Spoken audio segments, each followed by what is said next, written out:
Waalaikumsalam warahmatullahi Waalaikumsalam wabarakatuh. warahmatullahi wabarakatuh.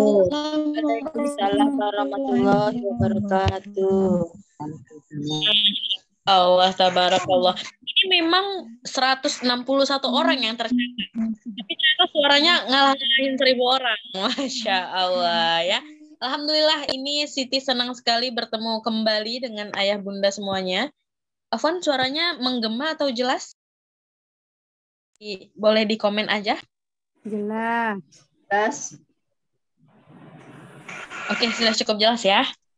Jelas, Ustazah. Alhamdulillahirabbil alamin. Rabbish rohli sadri wa yassir li amri wahlul 'uqdatam min lisani yafqahu qawli. Asyhadu an la ilaha illallah wa asyhadu anna Muhammadar Rasulullah. Allahumma shalli ala sayyidina Muhammad wa ala ali sayyidina Muhammad. Allahumma yassir lana umurana ziyarah Makkah wal Madinah. Amin amin ya rabbal alamin. Terima kasih ayah bunda semuanya. Saya ucapkan yang telah meluangkan waktunya untuk berkumpul kembali di majelis ilmu. Selain majelis ilmu, ini juga majelis yang kita buat untuk mempererat ukhuwah, mempererat silaturahmi antara keluarga besar MIM. Nah, seperti yang kita ketahui, alhamdulillah nih, seiring berjalannya waktu, MIM ini hampir 2 tahun ya. Bagi yang membersamai dari awal pasti udah tahu, MIM ini udah hampir 2 tahun. Insya Allah September nanti kita 2 tahun.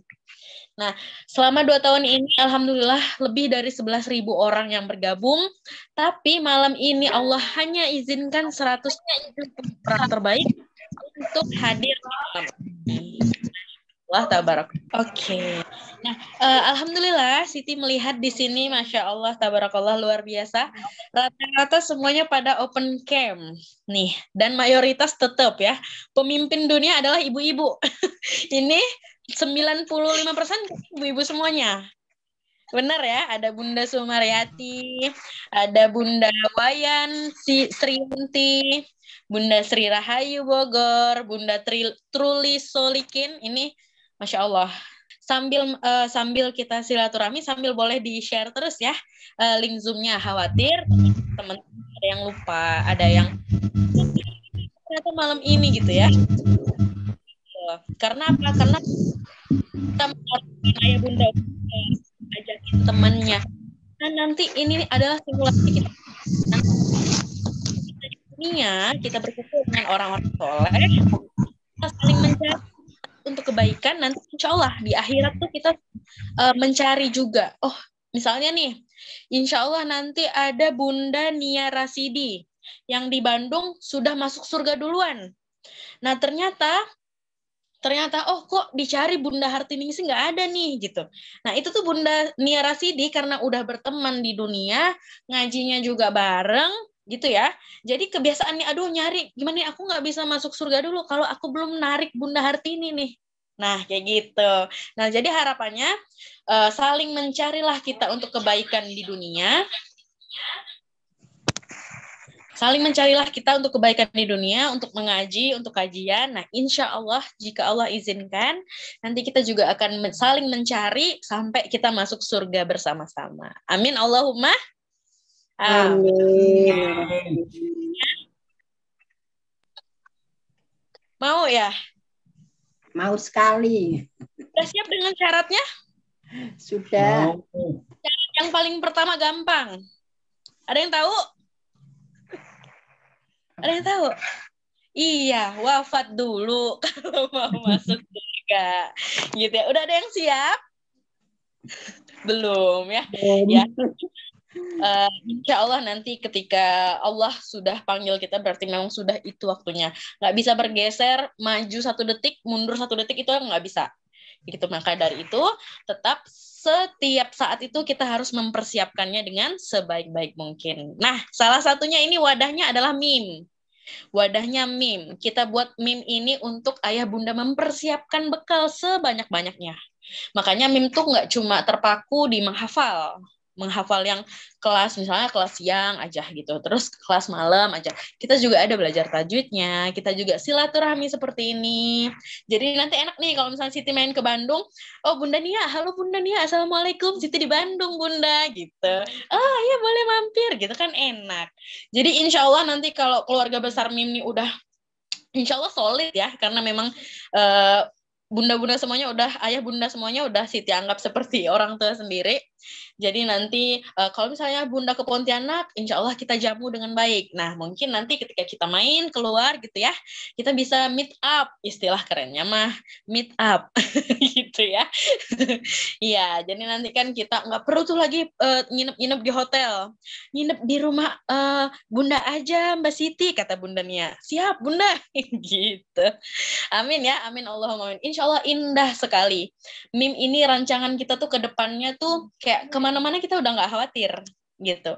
Insya Allah ada saudara di sini, ada saudara di sini meskipun tidak satu darah, tapi kita satu visi. Nah, seperti itu. Kita satu visi, sama-sama memperjuangkan untuk Indonesia ini dengan Al-Quran. Nah, sedih Bunda. Ayah Bunda semuanya Siti sedih sekali. Kenapa? Karena waktu awal-awal visi kita dibangun, itu angka buta aksara Quran di Indonesia itu masih 65%. 65% aja kita sedih. Apalagi baru-baru ini itu dirilis, ternyata naik. Mirisnya naik 72%. Inna lillahi wa inna ilaihi rajiun. Itu buta aksara Bunda. Nah, ayah Bunda di sini udah nggak terhitung buta aksara padahal. Gitu kan, istilahnya tahu gitu ya. Oh ini huruf alif, huruf ba, kayak gitu. Nah, tapi 72% saudara-saudara kita ini buta aksara Quran. Sedih ya, karena kita sendiri tahu Al-Quran itu petunjuk, peta hidup. Tapi kalau buta, nggak tahu nih cara bacanya, gimana mau menjalani hidup? Pastinya nyasar.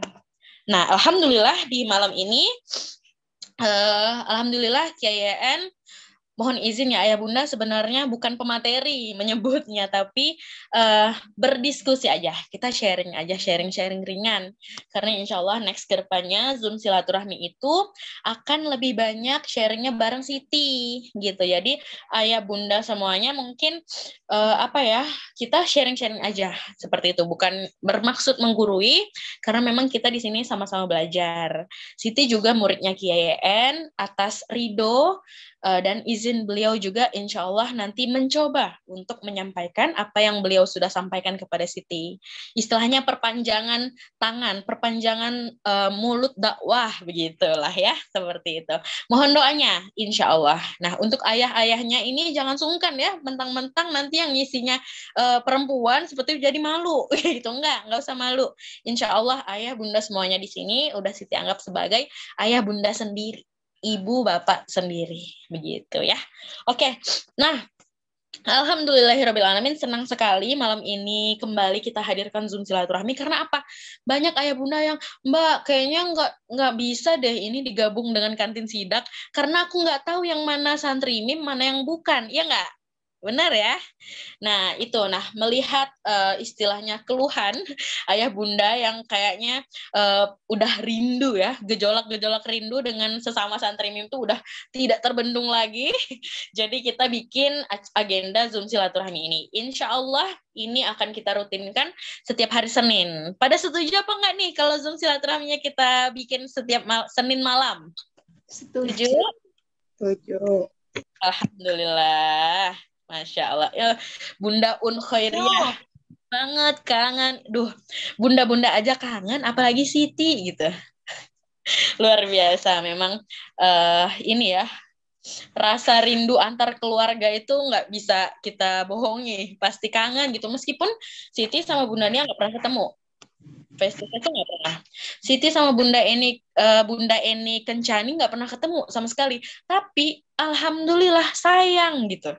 Nah itulah ukhuwah yang Allah tanamkan di hati kita. Karena apa? Karena pengikat kita satu, Al-Quran.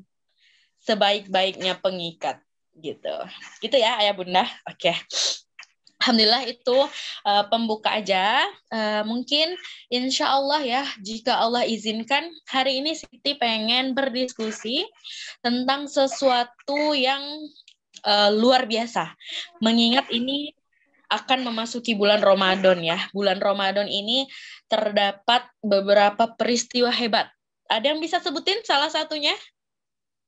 Kira-kira peristiwa hebat apa yang terjadi di bulan Ramadan? Quran. Quran. Quran. Ya benar. Nah, alhamdulillah ini Bulan turunnya ayat. Malam Lailatul Qadar. dan ada Lailatul Qadar juga. Nah, khusus Lailatul Qadar. betul. Alhamdulillahirabbil alamin. Sekali kalau misalnya ataupun ketemu sama ayah bunda, karena apa? Ngobrolnya. Bunda mungkin boleh dibantu di mute. Soalnya kami tidak bisa meng-mute. Oke. Nah, alhamdulillah. Nah, di bulan Ramadan ini terdapat satu peristiwa yang mana Allah turunkan wahyu pertama. Begitu. Tapi sebelum kita membahas tentang wahyu pertama ini, kita tarik dulu, mundur sedikit. Nah, ketika itu Rasulullah, ada yang tahu Rasulullah mendapatkan wahyu pertama di mana? Gua Hiro. Tahu juga, kenapa beliau ke Gua Hiro? Kenapa? Begitu. Ada yang tahu? Benar, jawabannya benar nih, Gua Hiro. Bundanya belum di-unmute deh mikrofonnya kalau mau jawab. Menyendiri, tahan. Merenungkan diri. Benar. Nah, Rasulullah pada saat itu ingin berkhalwat, beruzlah ya, seperti itu ya, menyendiri.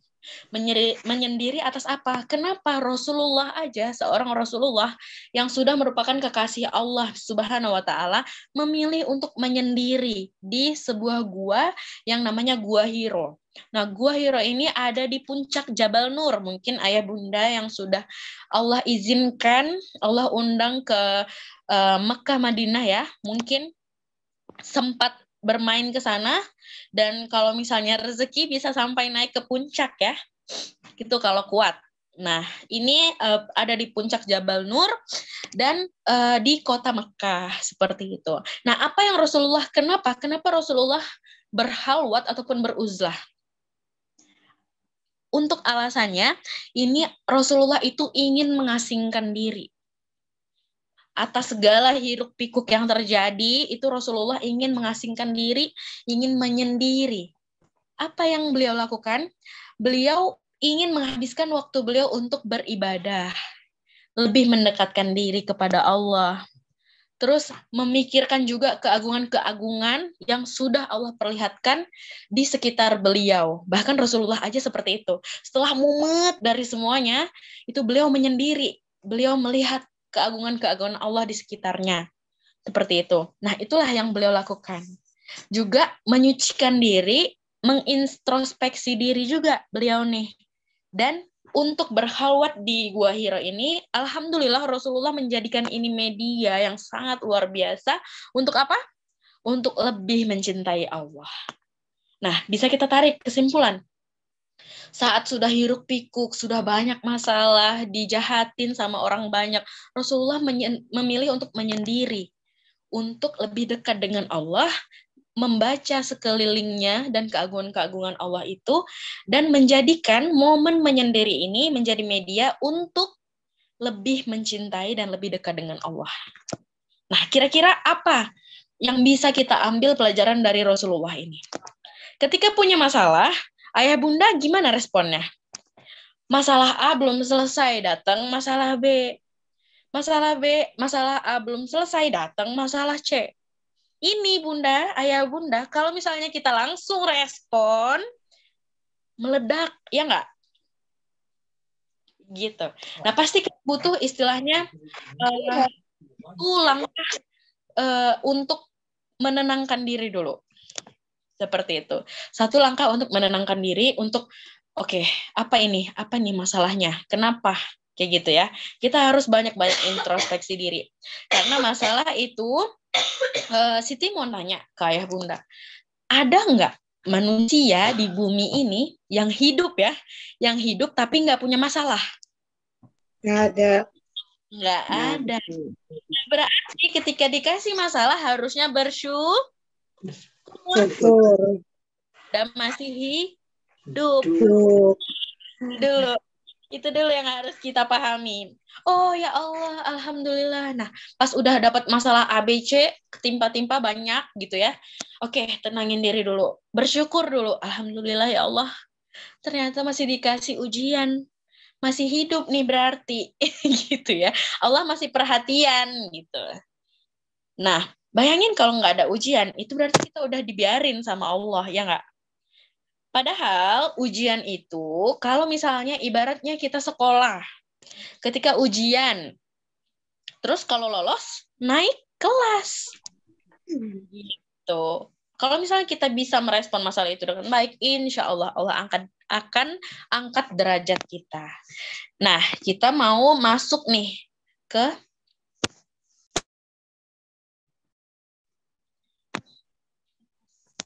apa? Oke, nah kembali lagi ke yang tadi, karena udah kita bisa menyamakan ya, oh Rasulullah ketika banyak hiruk pikuk, beliau memilih untuk sendiri. Nah itu juga yang harus kita lakukan. Ketika banyaknya masalah, kita harus berdiam diri dulu sejenak. Diam diri dulu sejenak, memahami, mencoba merespon dengan ayat-ayat Al-Quran, dengan yang sudah Rasulullah contohkan, dan Allah berikan petunjuk di Al-Quran. Oke, kembali lagi ke yang tadi. Apa yang Rasulullah lakukan saat di Gua Hiro? Beliau introspeksi diri dan menjadikan momen ini untuk menjadi lebih dekat dengan Subhanahu wa Ta'ala. Nah, ada yang tahu kira-kira wahyu yang Allah turunkan yang pertama kali kepada Rasulullah saat di Gua Hiro? Ada yang tahu? Al-Alaq ayat 1 sampai 5. Ayat Ayat 1 sampai 5. Ayat 1 sampai 5. Nah, santri mim harus tahu nih, surah Al-Alaq itu surah ke Ayo. Surah Al-Alaq surah yang ke 96. 96. Nah, Masya Allah, tabarakallah. Oke, betul sekali jawabannya. Surah Al-Alaq adalah 96. Nah, ini kita bisa sama-sama melihat betapa istimewanya. Baik itu mulai dari momennya, dari siapa yang menyampaikan, siapa yang menerima, ini semuanya luar biasa. Kalau bisa kita katakan itu perfect. Kayak gitu. Nah, Quran surah Al-Alaq, surah yang ke-96 ayat 1 sampai 5 ini merupakan wahyu pertama yang Allah turunkan.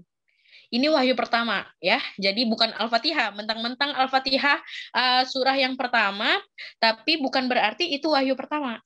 Gitu. Nah, wahyu pertama yang Allah turunkan. Ini apa enggak ada?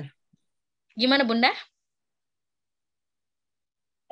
Oke, kita lanjut ya. Wahyu pertama yang Allah turunkan pertama kali adalah Quran surah Al-Alaq ayat 1 sampai 5 aja. Itu yang pertama. Nah, lewat apa Allah menurunkan ini? Tentunya lewat malaikat yang paling mulia, yaitu malaikat Jibril. Nah, dari Jibril menyampaikan kepada siapa? Kepada manusia juga yang paling mulia. Kepada manusia yang paling mulia. Nah, tadi kitabnya terus abis itu diturunkan melalui malaikat yang paling mulia kepada manusia yang paling mulia, yaitu Rasulullah Sallallahu Alaihi Wasallam. Nah, nggak cuma itu aja, masih ada mulia-mulia yang lain, yaitu di bulan yang mulia, di bulan Ramadan. Masya Allah. Dan juga yang terakhir, ini ada mulia lagi di tempat yang mulia, yaitu Mekah, di Gua Hiro. Nah, bayangkan, Al-Quran begitu istimewanya, dia dibawa oleh malaikat yang paling mulia kepada manusia yang paling mulia. Lalu di bulan paling mulia. dan juga di tempat yang paling mulia. Luar biasa. Nah, itulah ini sejarah kitab yang ayah bunda dan saya baca setiap hari. Jadi harusnya kita bersyukur seperti itu ya. Benar-benar kita dapat istilahnya the best of the best product. Kayak gitu kalau misalnya boleh dibahasakan ya. Gitu. Nah, selanjutnya apa ayat yang pertama? Ada yang bisa bantu Siti untuk membacakannya? Iqra bismi rabbikal ladzi khalaq. Alhamdulillah. Syukran ya bagi Bunda yang sudah bantu membacakan. Nah, di sini Iqra bismi rabbikal ladzi khalaq. Iqra artinya bacalah. Bismi rabbika dengan menyebut nama Tuhanmu khalaq yang menciptakan. Nah, ada yang tahu nggak ayah bunda? Kenapa sih Allah di sini menulisnya Iqra? Ada yang tahu? Ada? Perintah membaca. Sama perintah. Ya, betul. Nah, ini Iqra nih Allah benar-benar memerintahkan. Nih, kalau misalnya kita lihat di slide selanjutnya, Iqra ini adalah fi'il amar. Kalau ada yang tahu fi'il amar itu dia kata perintah ya. Allah memerintahkan Rasulullah untuk baca. Iqra, bacalah. Seperti itu. Nah, untuk menurut Al-Qurtubi, An-Nasafi, Al-Khazin, Al-Baidawi, As-Samarqandi, dan lain-lainnya ya, objek yang dibaca maksud dari Iqra di sini adalah Al-Quran. Nah, tapi di bawahnya Asy-Syaukani juga menafsirkan maksud dari Iqra itu adalah membaca apa-apa yang diturunkan. Seperti itu. Apa yang diwahyukan dan apa yang diperintahkan. Tuh. Jadi nggak sebatas membaca gitu kan. Karena kan Rasulullah ummi ya. Nggak bisa membaca. Gitu. Nah, bagaimana dia bisa membaca? Makanya dilanjutkan dengan Allah, Bismi rabbikal ladzi khalaq. Bacalah dengan menyebut Tuhanmu yang menciptakan. Nah, kenapa ya Allah nggak tulis tilawah? Begitu. Kenapa nggak baca gitu ya? Kenapa bisa aja Allah tulis tilawah? Kenapa harus Iqra? Nah, di sini ayah bunda, untuk Iqra ini, dia tuh lebih deep. Kalau tilawah kan kita sekedar ya oke baca gitu. Tapi kalau Iqra ini dia tuh deep gitu. Apa yang kita baca? Yang kita baca selain tulisan juga sekeliling seperti yang Rasulullah lakukan. Beliau ingin melihat, beliau berkhalwat ataupun beruzlah ya seperti itu untuk melihat keagungan-keagungan Allah di sekitarnya. Gitu.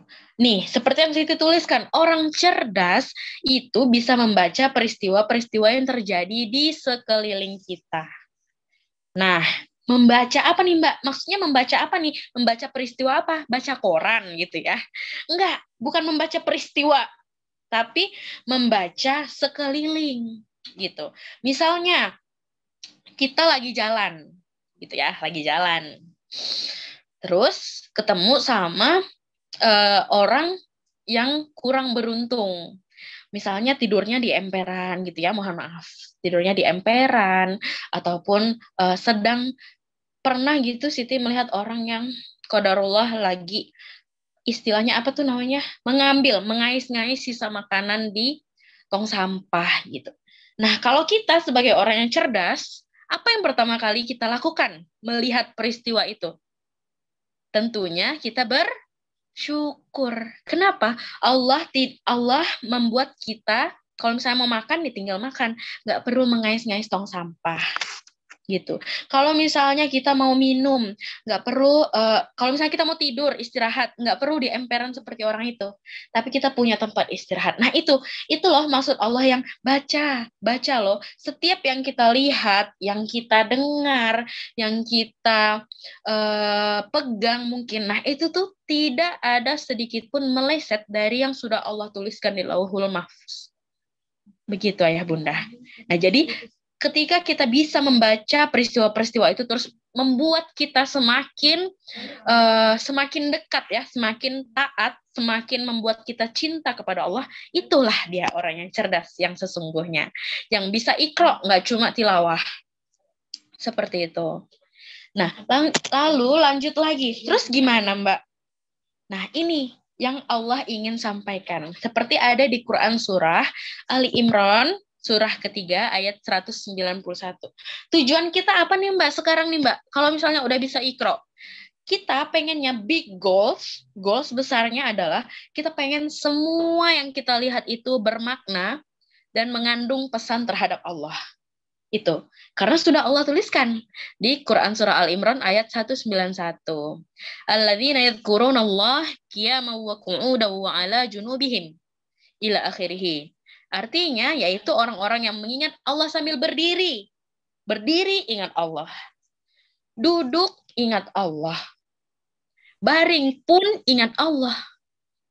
Lalu mereka berpikir tentang penciptaan langit, bumi, terus kayak melihat keagungan Allah yang seperti itu, maka mereka berkata nih, ya Tuhan kami, tidaklah Engkau menciptakan semua ini sia-sia. Lindungilah kami dari azab neraka. Jadi semua di muka bumi ini yang Allah ciptakan itu tidak ada yang sia-sia. Semuanya dengan perannya masing-masing.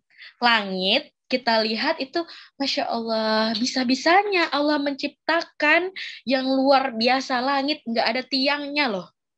Gitu, itu keagungan Allah gitu. Nah, ketika kita lihat itu terus kita ingat Allah dan makin memantapkan hati kita untuk Allahu Akbar, Allah Maha Besar, itu orang yang cerdas ayah bunda. Begitu. Dan itu nggak ada yang sia-sia. Gitu ya. Ini kalau misalnya sampai di sini bisa nangkep ya apa yang dimaksudkan Iqra. Iqra dari Quran surah Al-Alaq ayat 1. Nah, Siti pengen kasih contoh. Ada 2 gambar setelah ini, bisa kita ambil ibroh ya mungkin ya. Nih, muncul nggak gambarnya? Nih, ini ada 2 gambar. Coba, kita mulai belajar Iqra ya, bukan belajar Iqra begitu bukan. Tapi kita melihat dari 2 kondisi ini, mungkin ada yang mau bantu Siti menjelaskan apa nih maksudnya nih Mbak Siti? Ada yang bisa? Ada, di open dulu kali ya mic-nya Bunda, boleh? Karena nggak kedengaran. Ada? Buanglah sampah pada tempatnya. Buanglah sampah pada tempatnya. Oke. Nah, kira-kira dari 2 gambar ini, orang yang Iqra yang mana? Yang ada tempat sampahnya. Ya, buang sampah di tempat. Terus orang yang tidak buang sampah pada tempatnya ini termasuk golongan yang tidak Iqra. Kenapa mungkin sepele buang sampah pada tempatnya itu menunjukkan kita orang yang taat, kayak gitu. Sampah ya tempatnya di tong sampah, bukan di jalanan. Kayak gitu. Misal, ayah bunda lagi jalan, naik motor atau mobil gitu ya. Terus lampu merah. Saya di malam hari gitu. Lampu merah. Terus sepi kayaknya, tapi masih lampu merah. Apakah terobos atau tetap menaati aturan? Menaati aturan. Menaati aturan. Biasa. Memang santri mem ini luar biasa. Udah nggak biasanya bisa. Kalau takut langsung diterobos. Kalau sendirian habis. Takut ya bunda ya, iya sih ngeri juga. Tapi yang kita sampaikan ketika kita misalnya di dunia aja nih, mungkin aduh aku pengen nerobos mbak, tapi ini lampu merahnya ada CCTV. Kalau akun robos tilang online mbak, gitu ya. Gitu. Nah, kenapa CCTV yang dibuat oleh manusia kita takut, padahal di kanan kiri kita ada CCTV? Sadar? Siapa yang kayak gitu? Masya Allah ya. Itu. Karena mungkin masih lupa nih. Oh ternyata kanan kiriku ada CCTV gitu. CCTV-nya nggak bisa ditiadakan tuh rekamannya bunda. Kalau kanan kiri ini Rokib Atid nggak bisa. Setinggi apapun jabatan, sekaya apapun nggak bisa menghilangkan jejak rekam CCTV itu nggak bisa, gitu ya. Oke. Nah, dari 2 gambar ini bisa kita lihat orang yang Iqra yang sudah bisa, oh oke, Allah menciptakan dunia ini begitu indah. Kenapa harus aku mengotorinya? Kenapa harus aku buang sampah sembarangan? Oke, karena aku ingin menjaga ciptaan Allah agar tetap indah ya, seperti itu. Ya udah, buang sampah pada tempatnya. Begitu. Nah, ini memang sepele, tapi kalau misalnya ayah bunda yang punya anak gitu ya, pasti sedari dini kita udah ajarin tuh, harus peduli lingkungan, buang sampah pada tempatnya gitu ya. Makanya anak-anak SD itu pasti lihat gambar ini, buanglah sampah pada tempat. Tadi kayaknya ada tuh anak SD di sini.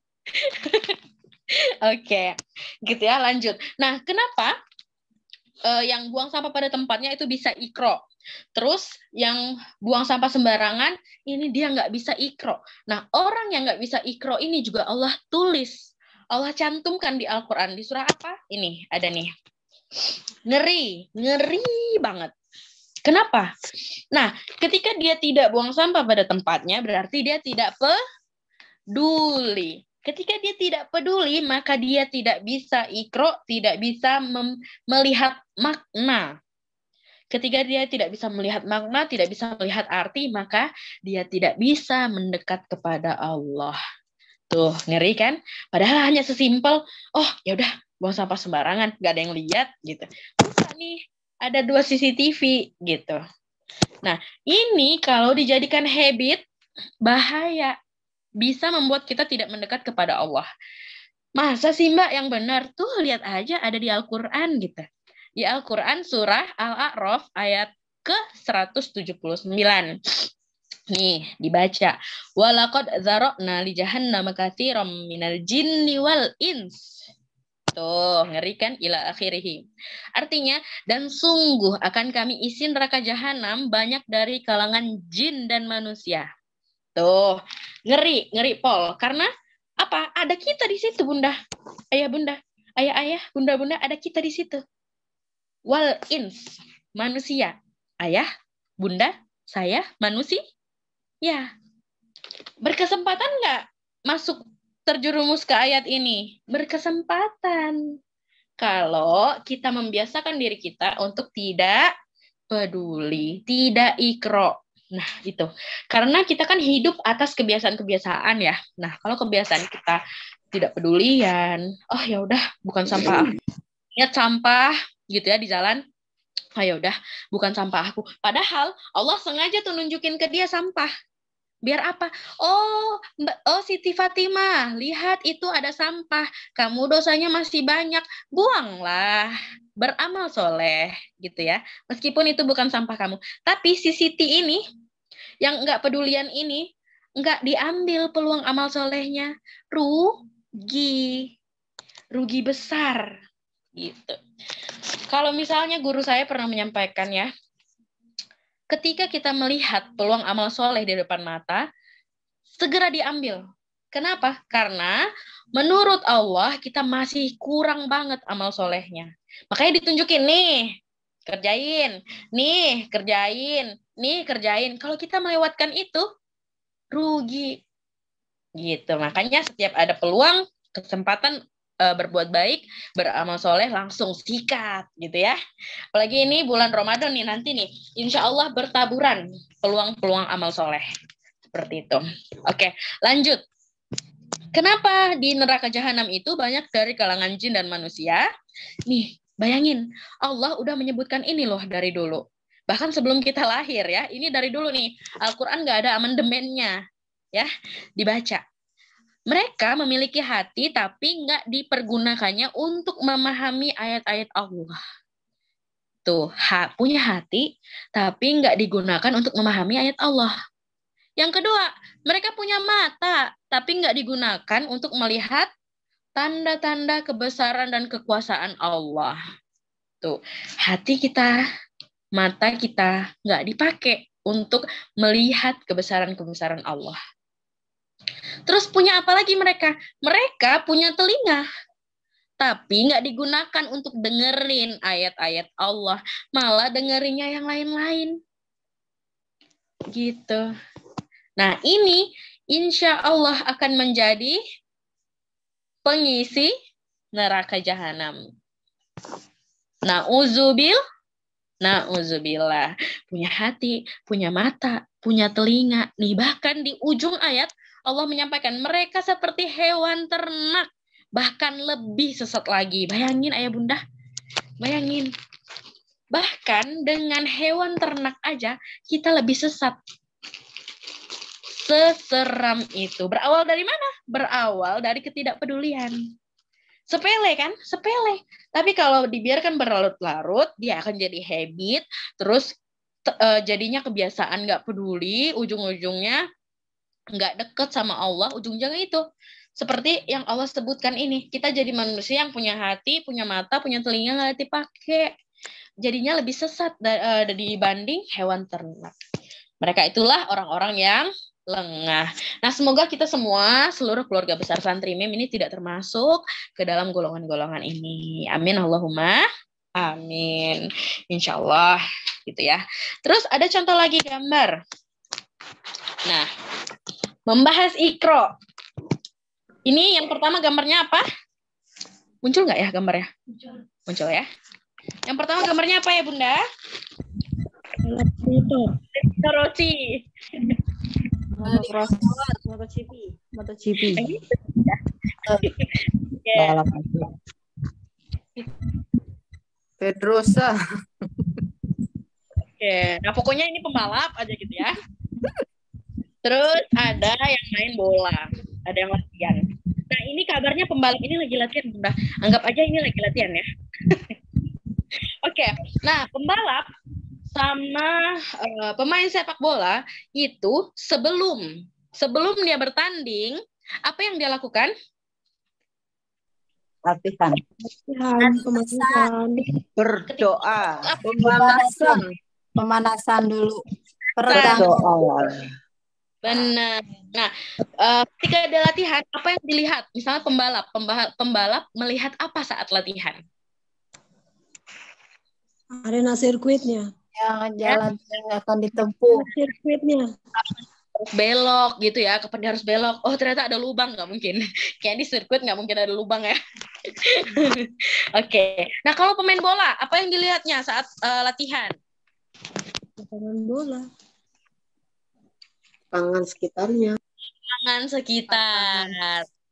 Gitu. Ada ini nggak? Ada apa tuh namanya?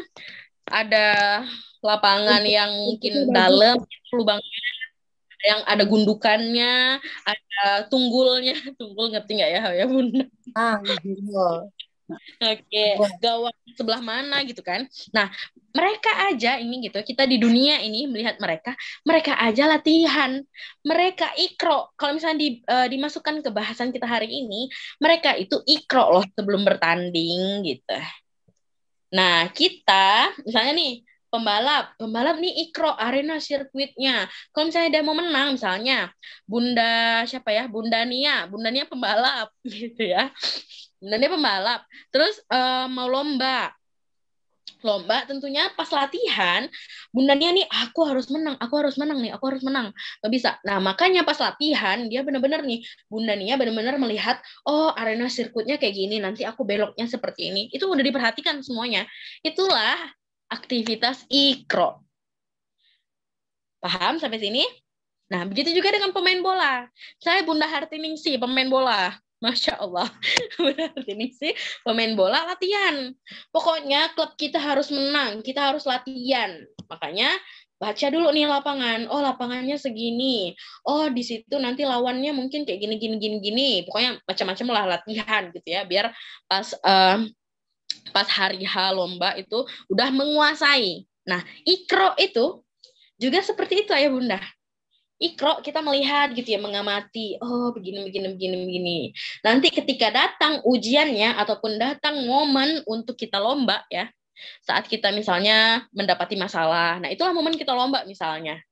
Kita udah tahu nih, oh, begini, aku udah pernah lihat nih ini sebelumnya, fenomena ini udah aku amati kayak gitu.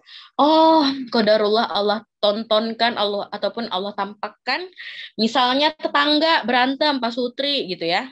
Nah, ketika ayah bunda di rumahnya hampir berantem nih, tapi tiba-tiba teringat, oh, aku ingat nih sama peristiwa yang kemarin Pak Sutri dia berantem terus qadarullah sampai bercerai. nggak boleh nih gitu. Itu udah jadi tameng tuh, tameng kita biar kita menang melewati musibah ataupun ujian tersebut gitu. Jadi oke, langsung otomatis nih, oke, mengalah, ini setan pasti gitu. Jadi udah tahu gimana caranya biar menjadi pemenang gitu ya Ayah Bunda. Nah makanya nih, kemampuan ikro kita terhadap sekeliling akan menentukan apakah kita akan menjadi pemenang ataupun yang kalah. Seperti itu. Nah, Siti mau tanya Ayah Bunda semuanya di sini. Kira-kira mau jadi pemenang atau yang kalah? Ya menang lah. Pemenang. Yang pastinya pemenang. Menang dong, iya. Nah, makanya kalau misalnya mau jadi pemenang, maka sering-sering ikro. Ikro itu bisa pakai hati, bisa pakai mata, telinga, semuanya bisa kita manfaatkan untuk kita ikro. Nah, tentunya kemampuan ikro ini nggak bisa langsung semudah membalikan telapak tangan. Nah, nggak bisa. Ini harus dilatih. Gitu. Instingnya ataupun kepekaannya itu harus dilatih. Jangan peka terhadap pasangan aja. Oh, kayaknya masnya nih lagi happy gitu ya. Mas lagi happy, kayaknya baru terima gajian gitu. Terus kode-kode, kirim link Shopee ke suaminya gitu, kode ya biar di check out kan. Ya jangan dicontoh, ini pengalaman pribadi. Gitu. Nah, jangan cuma pintar membaca itu aja, jangan cuma pintar membaca situasi saat itu aja, tapi kita juga pintar membaca sekeliling kita. Jadi matanya diluaskan lagi, telinganya dilebarkan lagi, terus hatinya dilapangkan lagi untuk melihat kebesaran-kebesaran Allah Subhanahu wa Ta'ala. Nah, terus ada satu pesan dari Syekh Abdul Halim Mahmud. Nah, ini nyambung dengan perintah Allah Iqra. Bacalah demi Tuhanmu. Ini luar biasa, powerful banget. Bergeraklah demi Tuhanmu. Bekerja demi Tuhanmu. Jadikanlah seluruh kehidupanmu, wujudmu dalam caranya, tujuannya, dan keseluruhannya hanya demi Allah Subhanahu wa Ta'ala. Nah, kalau ini udah dipegang, termaktub di dalam hati nurani, insya Allah amal soleh yang kita lakukan, perjuangan kita untuk membesarkan agama Allah itu tidak akan goyah sedikit pun hanya karena omongan manusia. Begitu, insya Allah. Kalau misalnya ini udah kita pakemkan gitu ya di dalam hati, insya Allah mau orang itu, misalnya nih kita ajak gitu ya, kita kan suka tuh posting-posting, mungkin Ayah Bunda sering melihat kami admin MIM, Siti, Kareza, Kapitriani itu posting-posting ajakan amal soleh gitu. Pasti banyak responnya. Ngajak-ngajak sedekah, emang situ sedekah. Kalau kita dengar kayak gitu aja udah goyah, terus udah nggak usah posting lagi besok, pasti dapat nyinyiran lagi. Nah, berarti belum bergerak demi Allah, hanya demi manusia doang gitu ya. Nah, makanya ini kalau misalnya yang disebutkan oleh Syekh Abdul Halim Mahmud, Imam Besar Al-Azhar ini udah kita pakemkan di dalam hati kita, insya Allah apapun goyahannya, apapun cemoohan orang, itu kita anggap aja ujian. Nah, kalau ujian kita pasti mau menang, kan? Nah, kalau mau menang, manfaatkan hati. Hatinya dilapangkan. Manfaatkan mata. Nggak usah dilihat kalau nyakitin. Manfaatkan telinga. Nggak usah didengar kalau nyakitin. Tinggal kita lillah ya Allah, hamba melakukan ini untuk membesarkan agama Engkau, menolong agama Engkau. Karena sudah termaktub di surah Muhammad ayat 7, barang in tansurullah yansurkum wa yusabbit aqdamakum. Barang siapa yang menolong agama Allah, maka Allah akan tolong dia dan naikkan derajat dia. Itu luar biasa. Itu tuh luar biasa gitu. Allah yang menciptakan kita nih.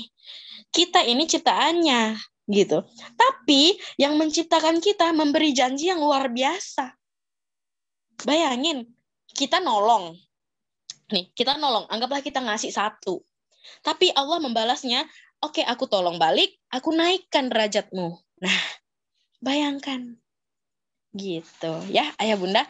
Jadi harapannya dengan bisa Iqra ini, semua yang kita lakukan untuk perjuangan membesarkan agama Allah itu tidak tergoyah sedikit pun hanya karena mulut manusia. Masuk kita ke ayat yang kedua. Khalaqal insana min alaq. Allah menciptakan kita hanya dari segumpal darah. Ada yang diciptakan langsung utuh gitu. Tidak melalui proses? Enggak ada. Ada Nabi Adam. Oke, kita bunda. Gitu. Kita dari segumpal darah. Nih, lanjut. Proses. Bunda lihat. Proses penciptaan manusia. Kelihatan nggak? Nih, dari segumpal darah. Terus ada proses lagi. Sampailah kita di sebelah kanan ini. Di sebelah kanan ini. Yang utuh gitu ya, ikhwan ataupun akhwat. Nah, selanjutnya apa? Ketika udah utuh dari segumpal darah, jadi Allah tuh memberikan kita indera. Nah, panca inderanya macam-macam. Ada penglihat, yaitu mata kita, terus pengecap, lidah, pendengar, peraba, pembau, dan juga anggota tubuh yang lainnya. Seperti tangan, kaki, hati, kita juga Allah yang ciptakan. Gitu ya. Nah, terus apakah alat indera ataupun anggota tubuh ini itu bisa bergerak ataupun bisa melakukan, sebentar ya,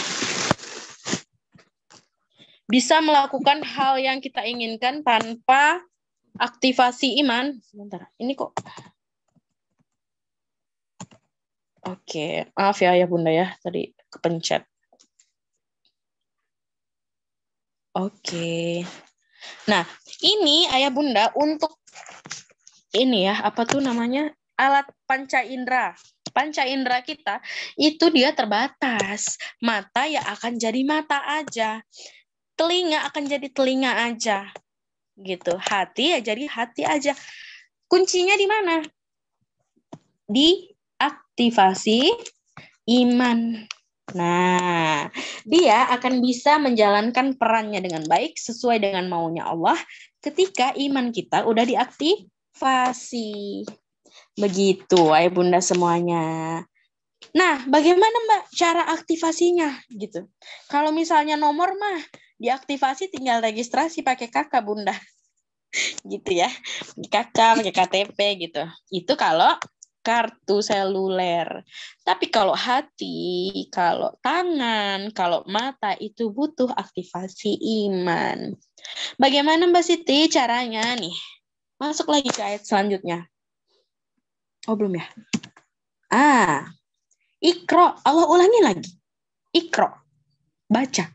Gimana cara aktivasi? Ya udah baca. Wa rabbukal akram, dan Tuhanmu lah yang maha mulia. Ketika kita sudah mengingat Allah lah yang maha mulia, Allah maha segalanya, Allah maha besar. Ketika kita benar-benar melakukan itu dan benar-benar mengakui itu ya, semuanya dari yang kita lihat, oke, semuanya ciptaan Allah.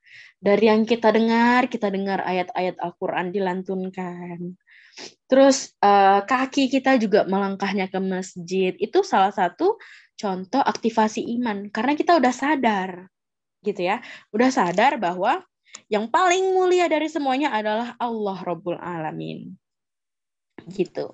Nah, jadi semua alat indera kita benar-benar kita kaitkan dengan yang Allah mau. Telinga, manfaatin telinganya, jangan buat dengerin gibahan, tapi dengerin murotal Quran misalnya. Ayah bunda udah punya murotal Quran di rumahnya? Alhamdulillah kalau misalnya punya, karena murotal Quran itu sangat amat bermanfaat ya di rumah ya. Kalau misalnya punya anak kecil juga dibiasakan dengar itu bagus banget kayak gitu. Sudah diperdengarkan Al-Quran sejak kecil. Sudah praktek ayat surah Al-A'raf, Quran surah yang ke-7 ayat 204. Gitu.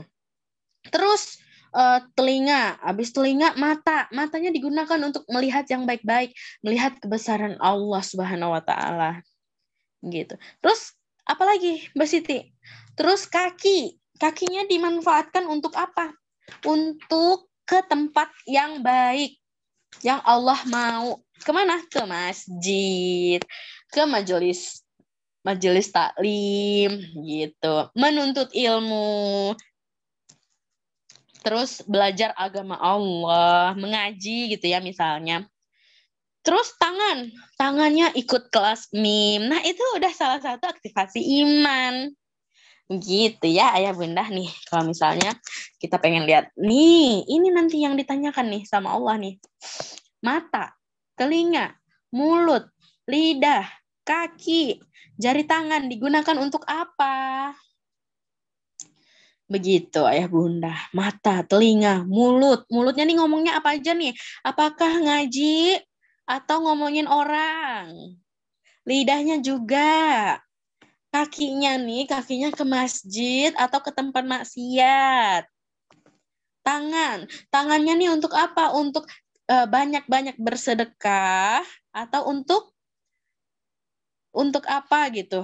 Gitu ya, selain bersedekah. Begitu. Nah, ini nanti ditanyain, ini dipakai untuk apa? Karena itu yang sudah Allah kasih ke kita. Terus selanjutnya, gimana nih Mbak? Biar bisa memaksimalkan panca indera yang udah Allah berikan.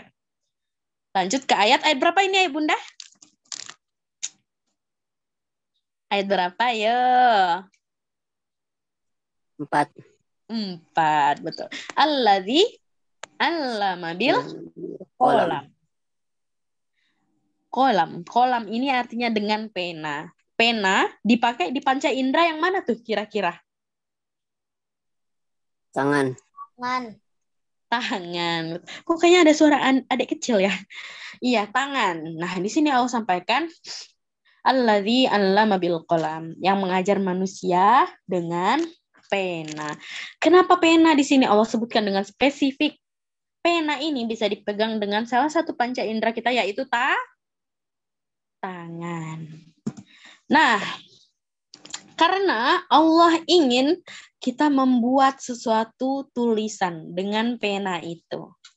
Nah, Siti pengen menyampaikan di sini keutamaan tulisan. Untuk beberapa mufasir ataupun orang-orang yang biasanya menafsirkan Al-Quran, itu Allah Subhanahu wa Ta'ala mengingatkan bahwa keutamaan ilmu tulisan. Nih, tulisan. Makanya kan tadi Allah yang mengajarkan engkau dengan pena. Kenapa dengan pena? Karena ilmu tulisan itu banyak keutamaannya. Gitu. Ada manfaat yang besar yang tidak tertampung kecuali olehnya. Nah, jadi maksudnya adalah nggak ada tuh manfaat lain dari misalnya kita rekam suara gitu ya. Itu misalnya dulu kan belum ada rekam suara. Nah, jadi melalui tulisan inilah ikatlah ilmu dengan tulisan. Nah, jadi udah Siti lihat nih dari tadi ayah bunda yang sibuk mencatat, ini luar biasa. Ini praktek Al-Alaq ayat 4. Begitu. Allah sendiri yang menyampaikan bahwa begitu banyak manfaat yang kita dapatkan melalui tulisan. Nih, kata-kata di bawahnya tuh. Tidak ada ilmu yang tercatat. Tidak ada hikmah yang diikat. Dan informasi orang dahulu itu terjaga, serta kitab-kitab yang Allah turunkan itu melalui tulisan. Nah, bayangkan di kalimat paling bawah, seandainya tidak ada tulisan, tuh, tidak akan tegak urusan agama dan dunia. Bayangin, kalau orang-orang zaman dulu itu nggak nulis Quran, apakah kita bisa membacanya? Gitu. Nah, memang semuanya itu udah dirancang oleh Allah Subhanahu wa Ta'ala ya. Nih, kalau misalnya ayah bunda mau lihat, dulu itu nulisnya bukan di kertas, tapi di sini nih. Tuh, luar biasa. Saking ingin mengikat ayat Al-Quran itu agar bisa diturunkan, ini orang-orang dahulu itu menulis ayat Al-Quran di pelepah kurma. Terus di lempengan-lempengan batu, tulang, benda-benda lain. Pokoknya yang penting bisa nulis. Gitu. Bahkan ada satu riwayat yang mengatakan bahwa Imam Syafi'i itu menulis di lidahnya. Afwan ya, kalau salah boleh dikoreksi. Seperti itu. Saking beliau itu ahli ilmu. Saking utamanya menulis, keutamaan menulis. Bahkan sampai Allah tuliskan di Al-Alaq ayat 4. Seperti itu. Nah, terus ayat yang terakhir, allamal insana malam ya'lam. Nah, Allah mengajarkan apa yang tidak diketahui. Nah, kayak tadi dari menulis, orang yang tidak tahu menjadi tahu. Orang yang tidak bisa menjadi bisa. Masya Allah. Luar biasa ya. Nah, ini sedikit kisah ataupun bersama-sama kita mentadaburi Quran surah Al-Alaq ayat 1 sampai dengan 5. Nah, poin pentingnya adalah di tulisan ini ya Bunda. Nah, kira-kira Ayah Bunda, kalau misalnya sekarang, apakah sudah pernah nih menulis Al-Quran? Udah ada yang pernah? Boleh angkat tangan. Karena ini luar biasa. Ya, Bunda Esi. Oke, Masya Allah. Bunda Esi megang pulpen. Luar biasa. Benar-benar langsung praktek ya. Insya Allah berkah ilmunya. Nih, kayaknya kita teks dulu. Oke. Nah, Bunda siapa lagi yang sudah pernah menulis Quran? Ada lagi? Ini siapa nih yang angkat tangan? Bunda Yoyo, Masya Allah, tabarakallah. Bunda Endang. Nah, Siti pengen tahu gimana sih sensasinya ataupun rasanya ya menulis Al-Quran. Meskipun mungkin menulisnya boleh diceritakan kali Bunda Endang ya.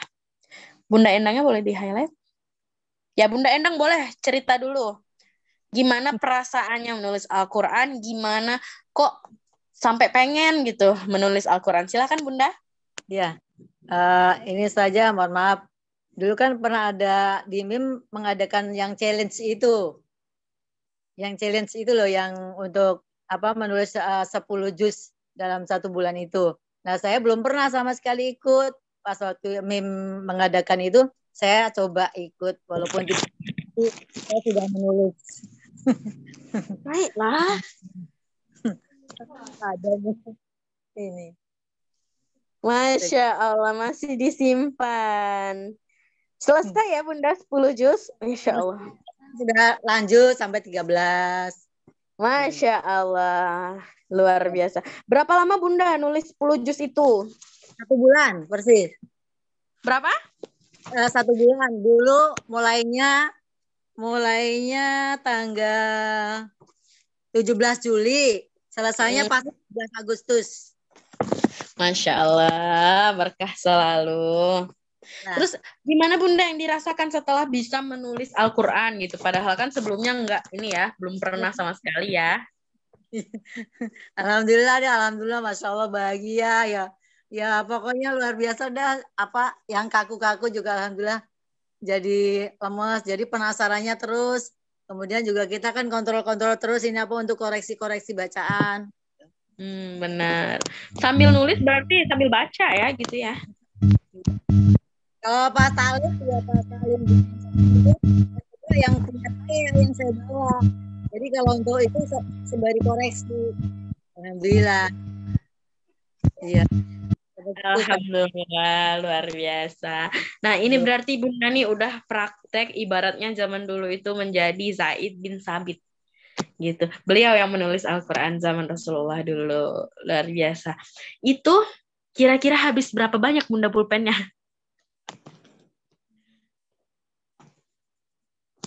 Bunda Endang. Oh, ini ya. Terputus mungkin ya. Mungkin ada satu Bunda lagi, Bunda Yoyo. Mana Bunda Yoyo? Bunda Yoyo. Bunda Yoyo. Ini kayaknya bestinya Bunda Endang ya? Bukan. Namanya besti ya di sini. Bunda Yoyo, gimana Bunda?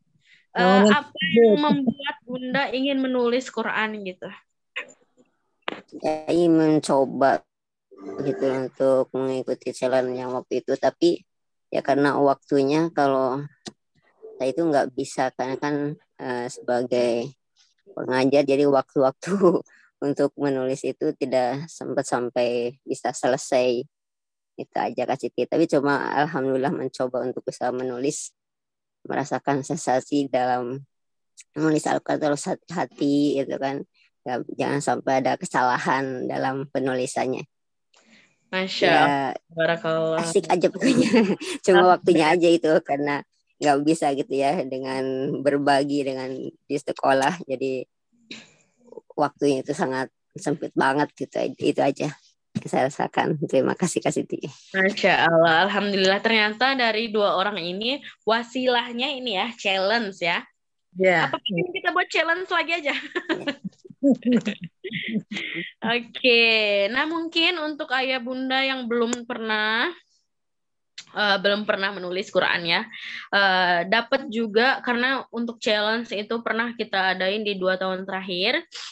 Mungkin tahun ini kita nggak ada challenge, tapi Siti pengen mengajak ayah bunda merasakan sensasi menulis Quran. Nggak usah 10 juz dulu deh, 1 juz aja dulu, dan itu juz amma gitu. Nah mungkin bacanya lancar nih, misalnya bunda-bunda di sini kan udah selesai anabanya. Anabah, insya Allah Mbak, aku udah di luar kepala, saking di luarnya hilang gitu ya. Nah insya Allah kalau anaba sih Mbak aku bacanya 5 menit gitu. Tapi apakah ketika menulisnya juga 5 menit?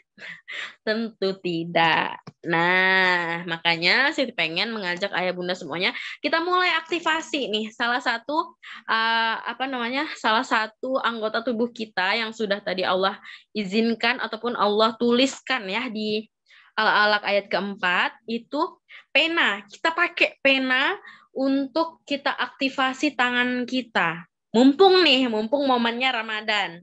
Siti pengen mengajak ayah bunda, yuk kita menulis Quran. Nggak usah banyak-banyak, nggak usah 10 juz, 1 juz aja dulu. Rasakan tuh.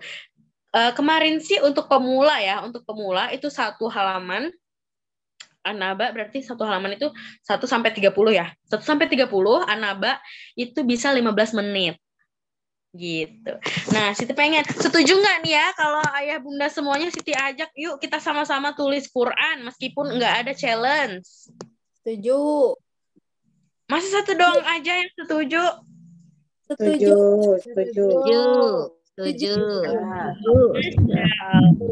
Nah, kalau rame gini kan Siti senang gitu ya.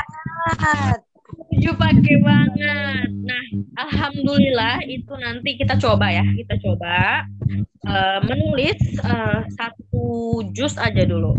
Kira-kira berapa lama nih di Ramadan? Nanti kan di Ramadan tuh jadi Siti dan kakak-kakak Mim di sini pengennya di Ramadan itu memang kita nggak ada kegiatan menghafal gitu ya. Nah, tapi kita ganti dengan Mim yang tadi sudah Kak Reza sebutkan. Mengaji 1 juz, baca Al-Waqiah setiap pagi, dan Al-Muluk sebelum tidur. Nah, terus kita tambah lagi dosisnya. Adain kelas tajwid. Nah, alhamdulillah 600-an orang yang ikut, luar biasa. Terus kita ajak lagi, ayo bunda, jangan sia-siakan momen Ramadan ini untuk kita belajar, untuk aktivasi panca indera sesuai dengan yang Allah mau. Jadi kita tulis Al-Quran. Nah ini pengen kita ajak ayah bunda semuanya malam ini, khususnya Siti pengen mengajak karena kita tadi kebetulan membahas tentang Al-Alaq ya, ayat 1-5, dan ada di ayat keempatnya yaitu Allah mengajarkan kita dengan pena. Nah sekarang kita coba, ayo tulis ayat-ayat Al-Quran beliau, Allah Subhanahu wa Ta'ala dengan pena. Seperti itu. Nah ini nanti insya Allah mungkin nanti ditanya aja ya sama kakak adminnya apakah ada yang per juz. Kalau nggak salah sih ada gitu. Juz 30 ada sama juz 29. Nah nanti mungkin Kak Reza akan menjelaskan lebih lanjut. Nah tapi ini sih pengen ajak ayah bunda untuk menulis biar apa? Biar kita tuh sambil menulis itu sambil ngaji loh. Ya nggak? Setuju nggak? Sambil nulis tuh sambil ngaji. Sambil dilihat harokatnya. Sambil dilihat artinya. Oh ya Allah, gini ya ternyata nulis Al-Quran itu. Ini aku nulisnya pakai pulpen loh. Gimana nulis pulpen sama kertas? Gimana zaman dulu ya nulisnya di pelepah kurma, di batu, di tulang belulang. Gitu. Nah jadi Haru sebenarnya. Waktu Siti pertama kali nulis Al-Quran itu haru. Kenapa? Masya Allah, tabarakallah. Itu sampai yang, ya Allah, ini mungkin bacanya tuh kita biasa ya. Bacanya biasa. Tapi nulisnya itu yang nggak biasa. Nah, disitulah melatih kesabaran, melatih ketelitian, melatih, dan tentunya menambah rasa cinta kita sih terhadap Al-Quran. Gitu. Nah, jadi dengan menulis kita bisa tuh lebih banyak menghabiskan diri dengan Al-Quran. Nah, nanti insya Allah mungkin Kak Reza bisa memfasilitasi ya untuk santri-santri MIM yang mau ikutan nulis juz 30 kayak gitu. Juz 30 boleh, mau tambah juz 29-nya juga boleh. Jadi 2 juz. Itu nanti tinggal dilihat aja. Itu nanti mungkin Kak Reza ya yang memfasilitasinya, karena untuk urusan seperti itu Kak Reza. Nah, tapi intinya Siti pengen mengajak ayah bunda, ayo coba kita lakukan hal yang berbeda. Mungkin puasa kita biasa nih puasa. Dari umur dari baligh misalnya sampai umur 25 ya, sekarang misalnya kayak Siti 25 tahun, itu puasa ya puasa aja gitu, nggak ada something different gitu. Nah, kalau misalnya kita pengen hasil yang berbeda tapi melakukan hal yang sama, itu salah. Itu namanya nggak masuk akal gitu ya. Nah, kita ketika menginginkan hasil yang berbeda, maka harus melakukan sesuatu yang berbeda. Nah, salah satunya kita tambah dosis dengan menulis Quran di Ramadan ini. Terus nanti kita nulisnya lillah, jangan mengharap apapun dulu, tapi lillah ya Allah, aku ingin menambah kecintaanku terhadap Al-Quran. Gitu. Niatnya dulu nih yang diperbaiki. Karena innamal a'malu bin niat wa innamal likulli imri'in ma nawa. Setiap orang itu segala sesuatu itu bergantung dengan niat, dan setiap orang akan mendapatkan apa yang diniatkannya. Nah, itu the power of niat. Jadi hati-hati. Jangan ya Allah, aku pengen dapat THR berapa puluh juta gitu, aku tulis Quran ya gitu. Enggak, jangan kayak gitu. Mintalah akhirat agar dunianya juga dapat. Kalau minta dunia belum tentu akhiratnya dapat begitu. Nah, mungkin itu aja dari Siti. Kurang dan lebihnya mohon dimaafkan ayah bunda, semoga dapat dimengerti, penjelasannya mudah diterima seperti itu, terus bisa juga menambah ketaatan ataupun kecintaan kita terhadap Al-Quran, karena Al-Quran ini luar biasa. Tadi ada yang masih ingat di slide yang pertama, Al-Quran diturunkan oleh malaikat yang paling mulia, yaitu malaikat Jibril. Terus diturunkan kepada manusia yang paling mulia, yaitu Rasulullah. diturunkan di bulan yang paling mulia, bulan Ramadan. Lalu diturunkan di tempat yang paling mulia, Di Makkah. Alhamdulillah. Oke, alhamdulillah. Mungkin itu aja dari Siti. Mohon maaf atas segala kekurangan ayah bunda. Jangan lupa jika ada kebaikan boleh disebarkan. Tapi kalau misalnya ada koreksi, ada yang keliru dari penyampaian Siti, boleh disampaikan kepada Siti agar itu tidak boleh disampaikan kepada Siti agar tidak menjadi jariyatus su atau keburukan yang terus menerus seperti itu ya.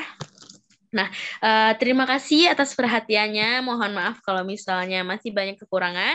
Habis ini insya Allah Kak Reza akan membantu menjelaskan bagaimana caranya untuk ikutan menulis Al-Quran. Ini bukan challenge ya, ini kita seru-seruan aja, kita nulis Al-Quran bareng-bareng. Seluruh santri MIM insya Allah akan ada hadiah besar dari Allah Subhanahu wa Ta'ala. Ketika kita melakukan hal yang berbeda dan itu lillahi ta'ala, maka Allah akan memudahkan urusan kita, memberikan hadiah yang tidak kita sangka-sangka. Mungkin ada doa-doa yang dulu, yang bahkan kita udah lupa ya. Terus Allah juga kabulkan di saat kita bahkan udah lupa sama doa itu. Jujur Siti sering banget ayah bunda seperti itu. minta gitu ya, minta ya Allah pengen ini, ya Allah mohon bantu ini kayak gitu. Bahkan udah sampai di mulut tuh udah yang otomatis gitu ya didoakan. Sampai udah lupa qadarullah Allah kabulkan. Nah, itulah Allah luar biasa. Jadi kalau misalnya berbicara tentang hubungan kita dengan Allah itu nggak akan ada habisnya, Bunda. Gitu. Karena kita ciptaannya malah seperti tumpahan kita yang mewakan Masih oleh ada bau-baunya, ada ketetes. Alhamdulillah, mungkin itu saja untuk sharing malam ini. Siti kembalikan ke Kak Reza. Terima kasih ayah bunda semuanya. Wabillahi taufiq wal hidayah. Wassalamualaikum warahmatullahi wabarakatuh. Waalaikumsalam warahmatullahi wabarakatuh.